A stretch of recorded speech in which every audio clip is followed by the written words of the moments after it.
what's your thoughts, obviously, going forward with, obviously, like, things are going to be changing very, very quickly. Are all these kind of one-man band sourcers and stuff going to fall behind people like ourselves who are well established and got investors who we're working with and we've got 5-10 year plans with and we're building portfolios for them? Are we going to be okay? And are these people going to fall by the wayside, you know? Well, I'd go back to when I started investing, and I started investing sort of 04, 05, and then seen the rise 06, 07, and then the cracks really starting to split apart 07, and then the detonation in 08. And leading into sort of 06, 07, it was like a hot place to be a sourcer. Like you heard this, I'm like, what's a sourcer? It's somebody that does this and they find you this deal and they can get you this and then get you that. And it was all these sorts of like buzzwords. And I thought, that's a bit interesting, that, like, what, how do they do it?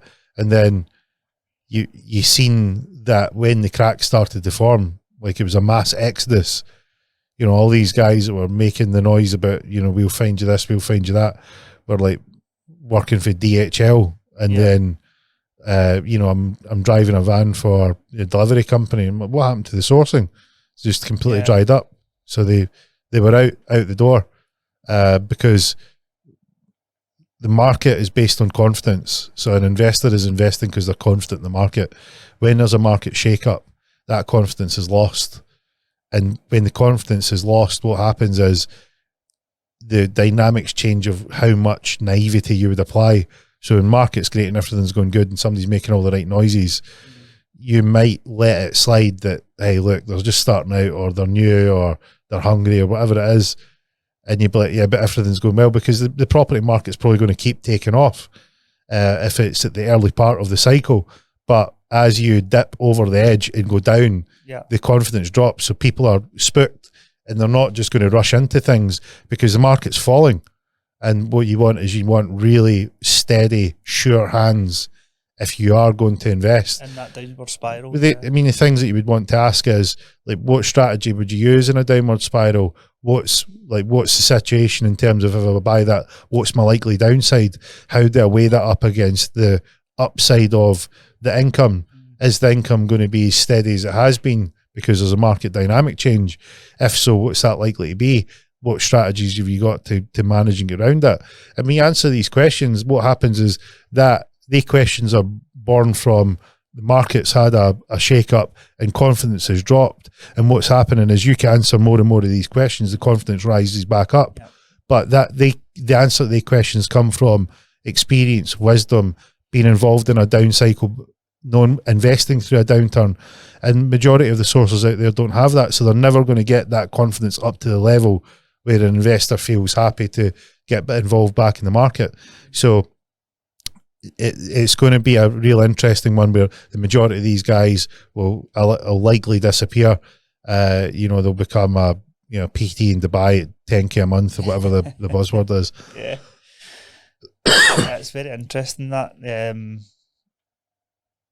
As you said, like you need to know what you're doing. It's the people that have got the businesses and the structure and know what they're doing in all markets are the ones that are going to win, and they're the ones that a lot of investors are going to work with moving forward. Even in a bad market, if you can make it work and you can tell them and show them and educate them how it works, you're always going to be good. Your business is always going to run smoothly. You know, you want someone that's thrived in a downturn. Yeah. Because other than that, you're just dealing with somebody that's rode the wave on the way up. Yeah. They've never been through the turbulence. Yeah, definitely. And when it looks like turbulence is ahead, you don't want the guy that rode the wave, you want the guy that's been through the turbulence. Yeah. That's really what you're looking for. You were obviously in that 2007, 2008, and you doing a bit of sourcing back then as well. So I remember a story you told me about people saying to you, how can you get deals? How can you get deals? Can you tell us a bit about that? So 2008, the market had imploded. So there was prices were being pushed higher and higher and higher and higher. They kept being pushed up. And what had happened was that everyone was doing deals. Everybody was buying properties. Everyone was sourcing properties. It was high time. And then this sort of credit crunch happened. No banks were lending. The type of price that you had to agree with a seller to get a deal done was much lower for the seller. so a much more difficult deal to agree. And everyone was still trapped in that mindset that prices are going up 10% a month. So being able to bridge that gap was really, really tricky. And because of my background, you know, I'm used to being told no. Like, yeah, you know, this is the thing. Good, you building a rapport, speaking to people, showing interest in what it is that they need to get out of it, and people, you were developing not just rapport but trust. That, hey, look, I'll be straight up with you. I'll tell you what we can do. Things have changed dramatically. It doesn't mean that it's all, you know, nothing can happen, but it's just, it's not going to be as great as it was. And people like that up front, sort of like, I know what I'm dealing with. And you would say, right, look, you know, here's what I would suggest. Here's some suggestions. So I was speaking to potential clients, and I was getting deals, and this was in the face of no one being able to get deals. And they're like, how is it possible that you're doing this? And I would just explain what I was doing, and they were like, it can't be that. I'm like, that's what I'm doing. So much so they invited me down to York for me to get on a phone so that they could witness what I was doing. And I would, and they were like, "Can you do this anyway?" I was like, "Well, get me a lead from wherever you want." Yeah. And I phoned someone in the outskirts of London, and I says, "Like, what's your situation?" I just went through the whole sort of thing, and I'm like, "Yeah." I says, "Look, I'm in the area." I says, I'm covering for one of the guys.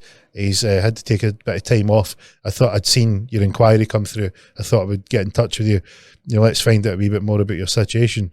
And they were like, "Yeah, sounds great." And you know, the guys that were, you know, the owning company, they're like fell off the chair. They're like, we fucking can't believe that you've done this. I'm like, well, like this is how you do it. Yeah. And then this is what I mean is thriving in that market.